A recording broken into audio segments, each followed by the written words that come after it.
Chers amis jeûneurs, méditants, bonjour. Je vous propose, comme je vous l'avais annoncé, de poursuivre cette réflexion sur les conditions optimales des retraites de jeûne par la définition d'une charte. Une charte pour les jeûnes, que ce soit des jeûnes simples ou des jeûnes praniques, disons, pour des gens qui sont en recherche d'une alimentation plus subtile. Donc je vous propose une charte suite aux accidents que j'ai pu observer moi-même dans les processus où j'ai participé, et aux accidents qui sont parfois rapportés aussi sur le net dans les stages de jeûne ou de processus pranique. Voilà, je crois qu'il faut éviter de se mettre minable, pour dire les choses simplement. Je crois qu'on peut éviter ces erreurs en respectant quatre principes. Le premier principe de cette charte, c'est la compétence.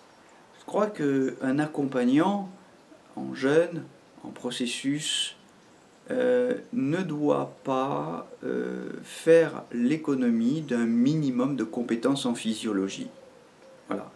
Je crois que si on veut préserver ses stagiaires, il faut connaître les contre-indications, car il y en a quelques-unes. On ne peut pas dire sans autres précisions que le jeûne ou le processus pranique, c'est pour tout le monde. C'est pas possible. Je crois qu'il faut aussi savoir accompagner une descente, c'est-à-dire une préparation. Il faut savoir organiser, aménager une reprise. Et bien sûr, pendant le temps du jeûne ou du processus où les stagiaires sont là, il faut pouvoir gérer une crise de détoxination, ce qu'on appelle une crise d'acidose. Il faut savoir manier le frein et l'accélérateur au cours de cette crise de détoxination, si elle est trop forte ou si au contraire elle n'est pas assez forte, de manière à pouvoir optimiser dans l'intérêt des stagiaires. Donc premier point, premier principe, l'acquisition de compétences que les accompagnants, que les encadrants iront chercher dans les écoles qu'ils voudront.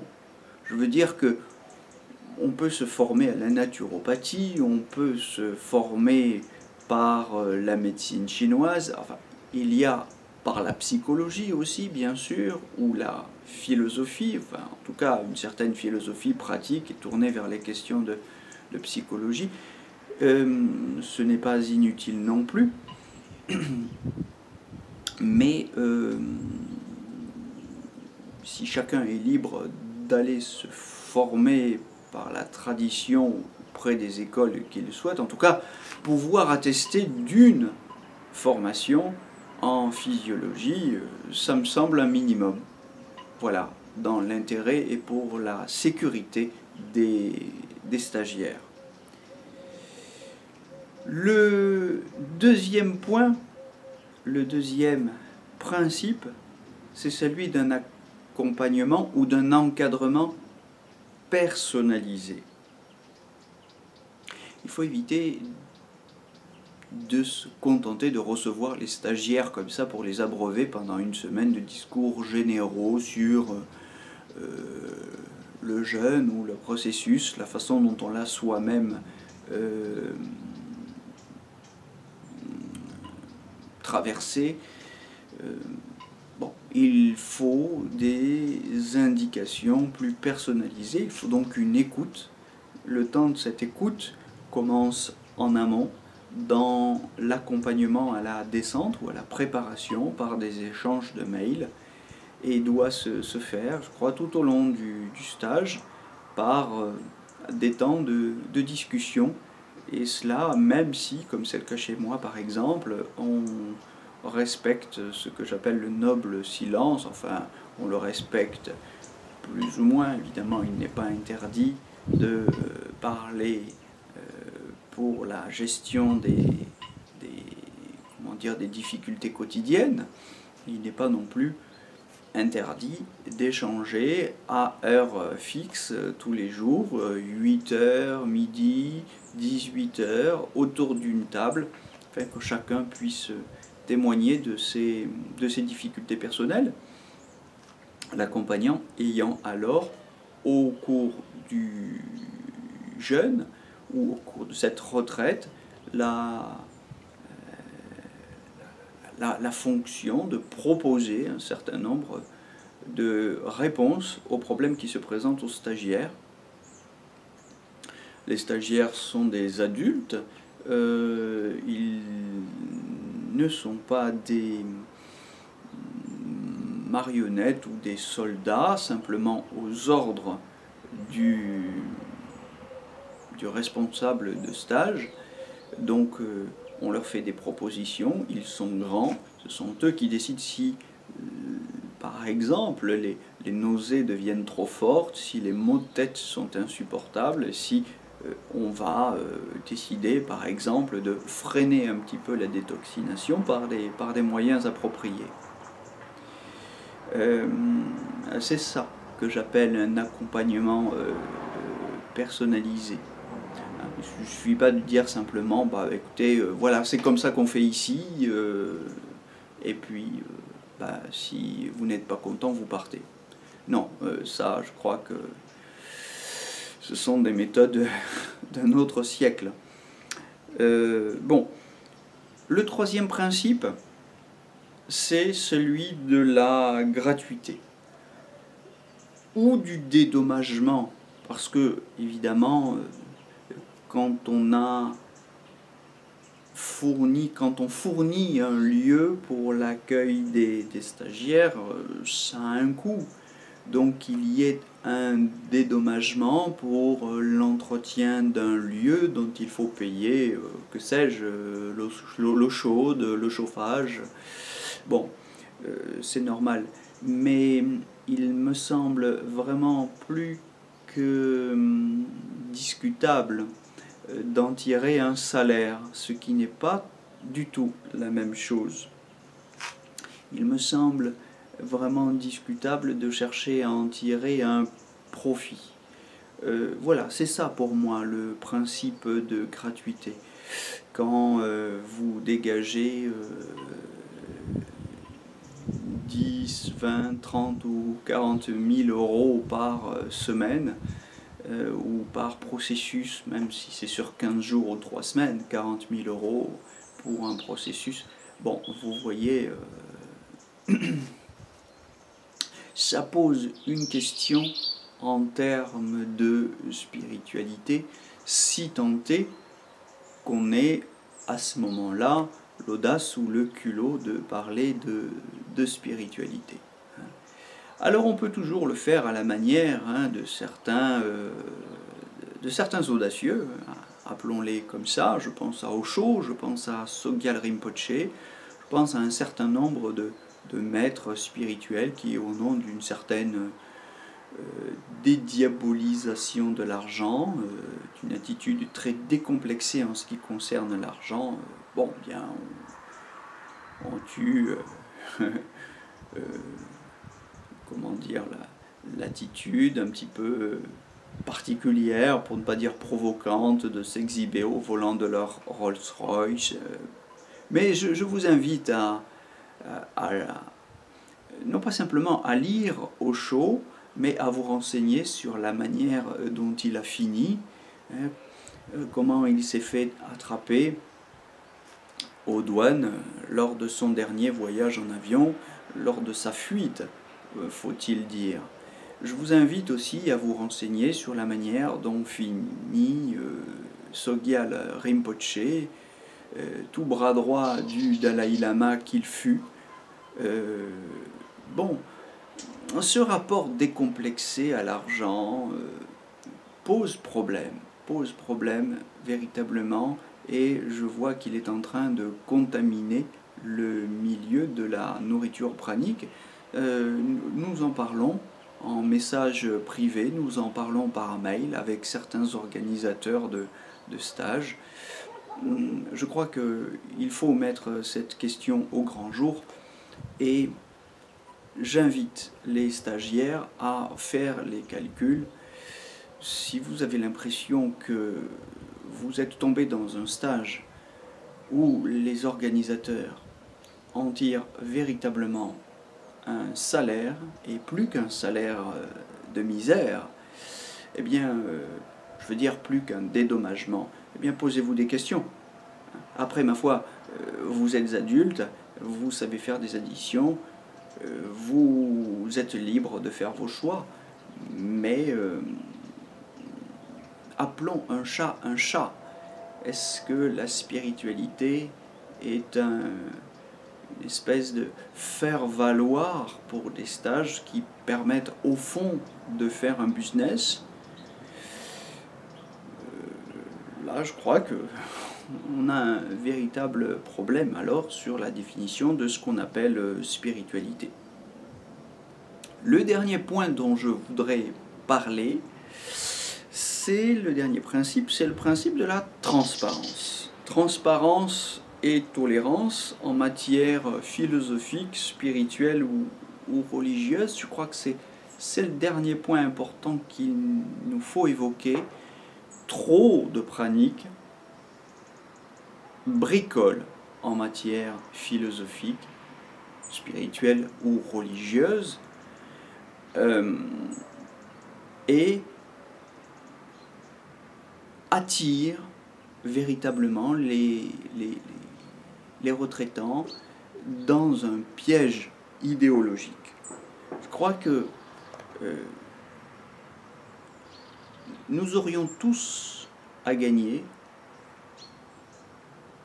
nous aurions tout à gagner, tous, si les accompagnants, si les encadrants, les directeurs de stage voulaient bien afficher publiquement l'idéologie à laquelle ils se réfèrent. Trop de gens croient en allant jeûner qu'ils vont simplement s'arrêter de manger quelques jours, et puis en arrivant ils sont abreuvés parfois jusqu'à l'écœurement. Je l'ai vécu moi-même en tant que simple stagiaire. Je me suis retrouvé dans un stage où plusieurs heures, 6 heures, sinon 7 heures, lors des premières journées, nous nous sommes retrouvés enfermés dans une pièce, je dirais, jusqu'à l'écœurement, jusqu'à la panique psychologique, puisque certains stagiaires se sont effondrés en larmes d'épuisement nerveux, je dirais, face à un organisateur de stage qui les abreuvait de discours sur la vie, sur la mort, et puis surtout sur Georges Roux et personnage qui prétendait au XXe siècle être la réincarnation du Christ, et ce directeur de stage qui prétendait évidemment être le continuateur de ce messager divin.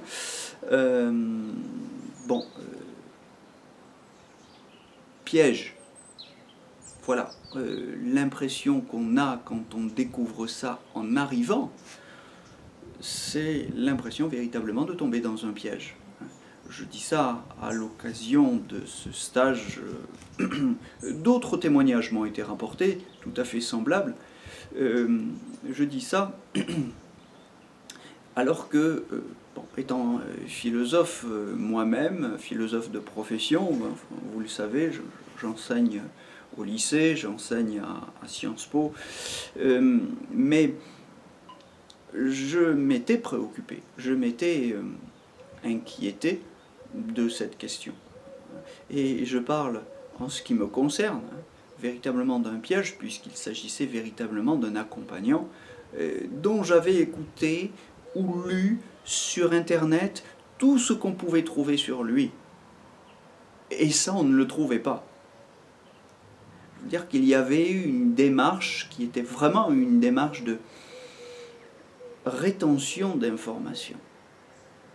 Ben oui, parce que certains organisateurs de stages ont des affinités, je dirais, spirituelles ou religieuses qui risquent d'en faire fuir beaucoup, donc ils les cachent. Si vous affirmez que vous êtes ouvertement chrétien, musulman ou bouddhiste, que sais-je, vous risquez effectivement de faire fuir tous ceux qui ne sont pas de cette option philosophique ou religieuse. Mais écoutez, si vous prétendez, si nous, accompagnants, directeurs de stage, prétendons faire non pas simplement un stage de jeûne ou de processus pranique ou de jeûne pranique, mais un stage à portée spirituelle, eh bien il nous faut l'afficher, il nous faut l'annoncer au préalable. Alors, si c'est un stage de jeûne, on parle essentiellement des questions de jeûne, on met ces options philosophiques, spirituelles, religieuses de côté. Si le jeûne a vraiment pour l'accompagnant, le directeur de stage, cette dimension spirituelle, eh bien je crois qu'il doit l'annoncer de manière à éviter de prendre au piège des gens qui n'ont aucune option spirituelle, des gens qui n'auraient aucune démarche ou intention spirituelle, des gens qui auraient des orientations spirituelles tout à fait contraires à la sienne.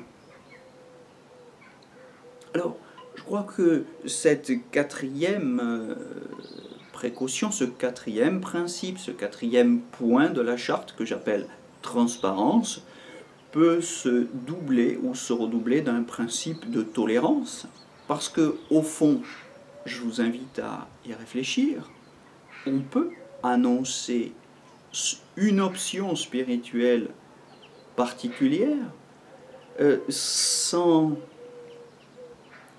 effrayer ceux qui n'en ont pas ou en ont une qui serait contraire à la vôtre. Si on est véritablement tolérant, mais ça suppose véritablement un travail, ça suppose un travail de la part de l'accompagnant. Il y a une possibilité pour l'accompagnant d'afficher une option spirituelle particulière tout en restant ouvert à celle des autres, si tant est qu'elle soit contraire à la sienne. Voilà, donc c'est possible. En l'occurrence, c'est le travail que j'essaye de faire, parce que j'ai une option spirituelle particulière, disons quelque part entre bouddhisme, stoïcisme et un certain christianisme. Donc déjà, vous voyez que c'est une option mixée ou mixte et ouverte, confrontée à la pratique de l'enseignement en établissement public, l'enseignement de la philosophie, donc l'occasion de partager ça avec des élèves sans que ce partage tourne à la confrontation, au sermonnage, au discours prosélyte, à la tentative de conversion, au militantisme ou que sais-je. Il faut être bien conscient que c'est vrai pour moi au lycée, mais c'est vrai aussi dans les retraites de jeunes praniques. Je m'adresse à des adultes qui ne sont pas tombés de la dernière pluie, enfin en tout cas je veux supposer qu'ils ont un libre arbitre et je dois m'adresser à eux non pas comme à des exécutants mais comme à des êtres libres. Et ça, je crois que ça fait l'objet, ça doit faire l'objet d'un point particulier points particuliers de réflexion dans la manière dont les directeurs de stage, directeurs accompagnants de retraite, praniques, de processus, conçoivent leur rapport aux autres. Donc je résume les 4 points qui composent la charte des jeunes praniques que je propose: la compétence, l'encadrement, la gratuité, la transparence et la tolérance. Au plaisir de continuer à y réfléchir. Je vous souhaite un beau voyage et à très bientôt.